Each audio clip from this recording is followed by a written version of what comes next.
Welcome everyone! Today I felt like showing a real battle of the generations. This is a game from 2019 between Vassily Ivanchuk and Praggnanandhaa. At the time, Chucky was 50 years old and Pragg was only 14 years old. Of course, Pragg already was a star at this point, but he did face an uphill battle against a Ukrainian legend. Let's begin. Ivanchuk had white and opened with e4. c5, Pragg's going for Sicilian. After knight to f3, knight c6, knight to c3 and d6, Ivanchuk does go for an open Sicilian. Now knight to f6, the classical, and with bishop to c4 we have the so-called Sozin variation, which was a big favorite of Fischer's. Now one way of playing could be e6, and after bishop to e3, white can go for a sharp game with queen to e2 and castling on the queen side. Going queen to b6 instead of e6 avoids that setup, because of course if bishop e3 now, then queen takes b2. Going back, queen to b6 was played by Pragg. The knight is attacked, so knight to b5. But white really wants to keep the knight on d4, so now he's planning to kick away the queen with bishop to e3 and then put the knight back on d4. After a6, bishop to e3 was indeed played. Queen to a5 and the knight returned. Now e6, Ivanchuk castled, bishop to e7, bishop to b3 just securing the bishop. But now Pragg played something slightly unusual. He took on d4.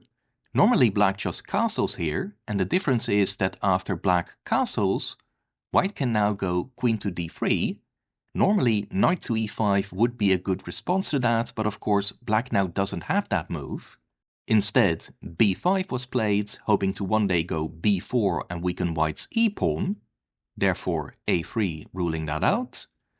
Bishop b7, and now f4. Typical Sicilian move. At the right time, white wants to go e5 or f5, depending on the circumstances. But here, rook from a to c8 by Pragg. White has to take some care as well. A very common sacrifice in the Sicilian is rook takes c3, in order to then take on e4. Ivanchuk ignored that for now and simply tucked the king in the corner. Black cannot try rook takes c3 now anyway, because white can recapture with the bishop, attacking the queen, and after queen to c7, just defend the pawn, and black's now in exchange down for nothing. That's why Pragg retreated the queen. Going to c7 looks more natural, but at least now rook takes c3 could still be happening, and so rook from a to e1 was played to defend the e-pawn. Rook to e8. Now rook to e2. Maybe doubling rooks on the f-file will be next, maybe rook to d1, it depends. Bishop to f8, now the rook on e8 may get active soon. Ivanchuk wasn't sitting around, however. He switched the queen to the king side, and Pragg really had to take great care here. Depending on what black does, e5 or f5 could be very strong now. One move was by far the best, and that was a5, planning b4 and taking on e4, and black would have been okay. But by the way I'm saying this, you can tell that Pragg didn't make the right choice. Going back, unfortunately Pragg really misjudged the position and decided to break with d5, which is a standard pawn break in many Sicilian positions, but here white has a very strong reply. He went e5, and after knight to e4 he didn't slow down, he continued with f5. Now the pawn structure actually resembles a French defense, and when white can push f4, f5 in the French, it's bad news.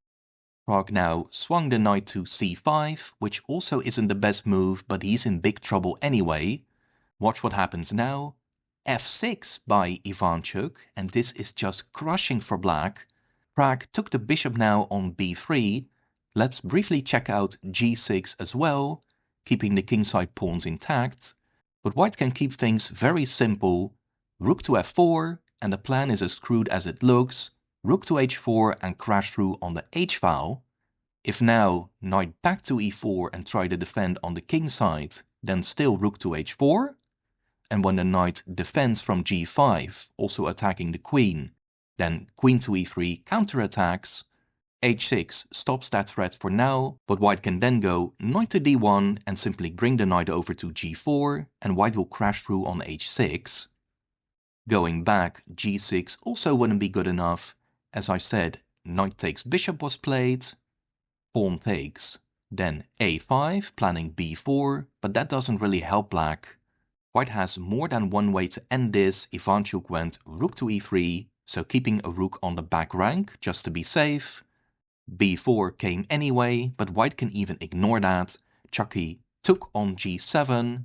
If white would take the knight, then it ends quickly. Pawn takes, promoting with check.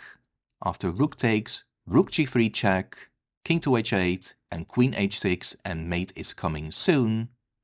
Therefore, bishop g7 instead. Rook to g3, white again wants to go queen to h6. Therefore, rook e7. Now the queen could go to f8 and defend, but there's nothing that can really defend the black king now. Rook to f4 was next. White can just play in caveman style, going for brute force, and why wouldn't he do that? It works perfectly. Pragg must have known the game was over, but he did take the knight anyway. Queen to h6 as expected. Queen to f8. The second rook joined in. f5, that's meant to give an escape route for the king, but it's not escaping. After queen check and king to f7, queen g6 forced the king back to g8, and after rook from g to h3, Pragg resigned, because whatever he does now, rook h8 mate ends the game next move. Well, if anyone needed an example of how to attack black in the Sicilian, then do put this game in your database. Pragg did have a bad day. It was at this point, move 19, that he made a critical mistake by going d5.